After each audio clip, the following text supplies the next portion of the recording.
Você já se questionou ou perguntou em algum momento da vida: puxa, como eu queria voltar no tempo, como eu queria voltar naquele episódio específico em que eu tomei aquela decisão ou tive aquela atitude? O que seria da minha vida hoje se eu tivesse feito diferente? Como eu estaria hoje? Ou também, se você já pensou alguma vez: puxa, eu queria ter a mentalidade que eu tenho hoje há 5, 10, 20 anos atrás. Nossa, talvez eu ganhasse mais dinheiro, ou talvez eu teria relacionamentos melhores. Enfim, a maioria de nós já pensamos a respeito disso. E acredite, é uma virtude, porque você está fazendo uma autoanálise. No entanto, se você já pensou também que daqui a 10 anos, por exemplo, você pode ter a mesma sensação de se questionar da mesma forma? E isso gera um pequeno problema, porque daqui a 10 anos, se nada na sua vida mudar para melhor, você estará questionando as atitudes que você tem hoje. Portanto, ao invés desta autoanálise ser algo proveitoso, ela acabará por resultar em um outro problema. Esses questionamentos, se não é acompanhada de uma mudança efetiva de atitude, viram um hábito que só leva a ele mesmo. Quando nós assistimos a alguns filmes ou lemos determinados livros que tratam em especial em como a nossa mente trabalha, isso torna-se evidente. Por exemplo, tem um filme que eu adoro, chamado Vanilla Sky, do ator Tom Cruise. E é engraçado que quando eu pergunto para as pessoas o que você achou desse filme, a maioria das pessoas variam as respostas entre não entendi muita coisa, o filme é muito complicado, ou até mesmo eu assisti, mas eu não lembro.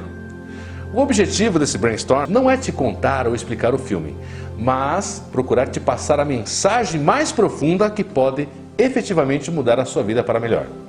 Nesse filme, o David, representado pelo Tom Cruise, é um playboy rico e bem-sucedido, filho único e herdeiro de um mega empresário do ramo da comunicação, de revistas. How's it going? They still look at me as if I was 11 years old. He's going to inherit everything. He gets it all. Ele tem um hábito, digamos, promíscuo.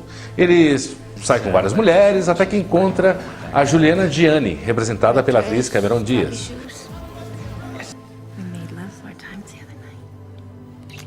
Que em um ataque de pelanca pula de uma ponte dentro de um carro, levando consigo o David.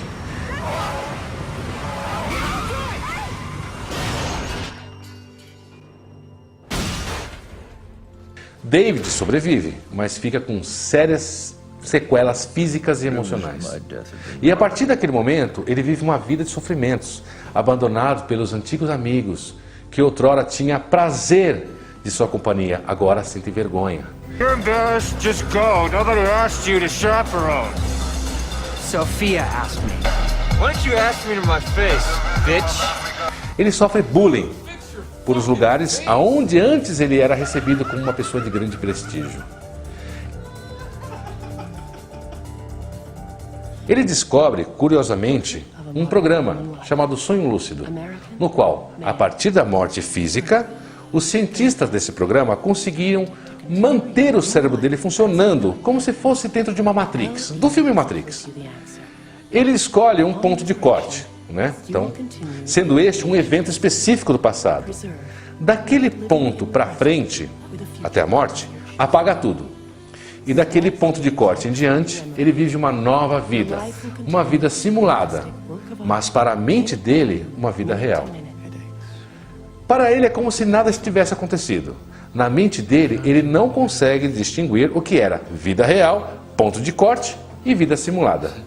No entanto, deste ponto de corte em diante, ele tem o controle. Ele determina o grau de sucesso dele, a velocidade de recuperação física do acidente, optar ou não por sofrer bullying. Ele poderia escolher todas as coisas boas da vida. Bastava apenas ele pensar que aquilo que ele queria se manifestava ou se materializava. You must overcome your fears and regain control. Take a hold of your life again, David. It's as easy as holding that glass. What if I were to tell you that you can take control of all of this, everything? What I'd love for them to do is shut the fuck up, especially you.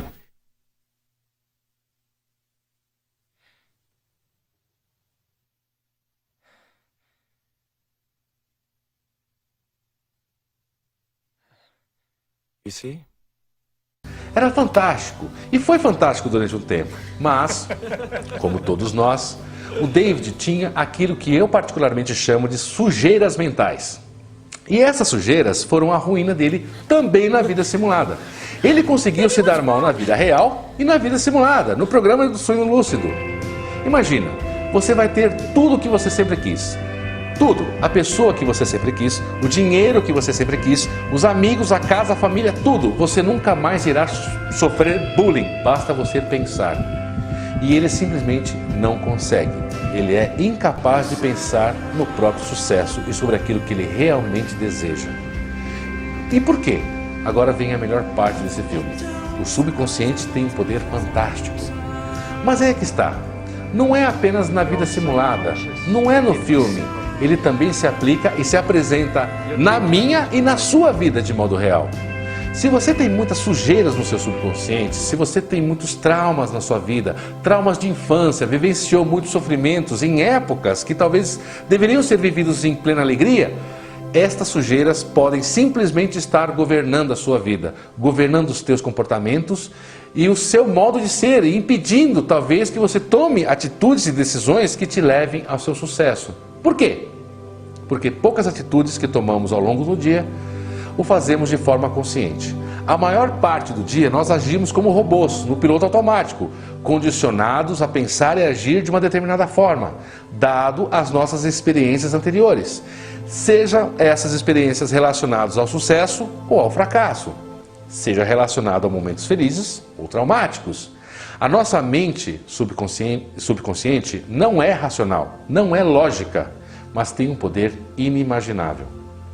Se você pensar a respeito de um outro filme que eu também acho fantástico, Efeito Borboleta, Ivan, estrelado pelo ator Ashton Kutcher, tem um dom de voltar no passado e alterá-lo com determinadas atitudes. E com isso, altera-se completamente o futuro. E o mais interessante, o futuro dele e também das outras pessoas que estão ao redor dele. Isso significa que nada se limita apenas a você. Você deve incluir as outras pessoas. Quando você toma uma atitude, uma decisão em sua vida, tudo ao seu redor muda. Por isso que muita gente, ao invés de apoiar as suas mudanças, praguejam, amaldiçoam, porque elas serão afetadas direta ou indiretamente pela sua atitude. Ninguém que esteja estacionado em uma zona de conforto gosta de mudanças. Ainda mais se a pessoa for obrigada a mudar devido a um evento externo, como por exemplo a sua mudança de atitude. Portanto, é quase que natural que outras pessoas queiram que você permaneça no lugar onde você está, independente se você está feliz ou não nesta posição. Ainda nesse filme, no Efeito Borboleta, ele muda o passado e automaticamente, ao voltar do transe, o futuro está completamente alterado. E o que aconteceu no meio do caminho? Ele agiu no piloto automático. Aquelas memórias são inseridas como lembranças no cérebro dele, apenas como experiências, não mudando a essência do que ele é ou escolheu ser. Por isso, ele sangra pelo nariz. É muita informação de uma vez só. Ele age no piloto automático, nós também agimos. A nossa tendência natural é fazer a mesma coisa. Aquilo que nós estamos vivendo hoje nada mais é do que um reflexo sobre aquilo que nós atraímos para a nossa vida a um determinado tempo. Se você pensar, eu jamais iria querer atrair o que eu estou vivendo, eu jamais iria querer esse sofrimento, eu concordo com você. De modo consciente, jamais. Inconscientemente, talvez. Isso cabe a você decidir, cabe a você julgar. Mas, se você ler outros livros como O Segredo, Você é Aquilo que Pensa, Os Segredos da Mente Milionária, Pai Rico, Pai Pobre e tantos outros livros, todos eles têm uma similaridade nas ideias. O subconsciente tem um poder fantástico e ele faz a sua vida ser plena de realizações ou plena de fracassos. A lei da atração, ela existe e ela se manifesta pelo seu subconsciente, não pelo seu consciente. E o que você tem que fazer? Treinar o seu subconsciente, limpar as sujeiras, exercitar o perdão.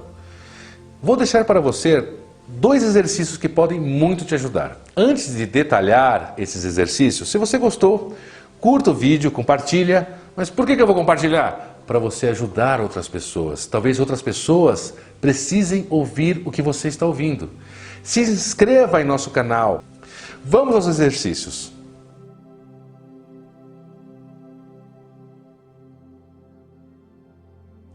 Vamos aos exercícios. O primeiro exercício: não reclamar de absolutamente nada, nem verbalmente, nem mentalmente, pelo período de 7 dias. O segundo exercício: tire a palavra não da sua vida. A palavra não, ela é abstrata. Não pense em um elefante azul atrás de você. Não pense na Estátua da Liberdade. O que aconteceu? É claro que você pensou. Todos nós pensamos. Se você diz, eu não quero isto, a sua mente não registra a palavra não e entende o restante da frase, ou seja, eu quero isto. A sua mente registra apenas o que você quer e jamais o que você não quer. Portanto, comece a trocar as frases. Diga, eu quero isto. Ao invés de dizer, eu não quero ficar sem dinheiro, diga, vou administrar o meu dinheiro para ser capaz de ter mais. Troque todas as frases negativas que você diz no dia a dia por frases positivas.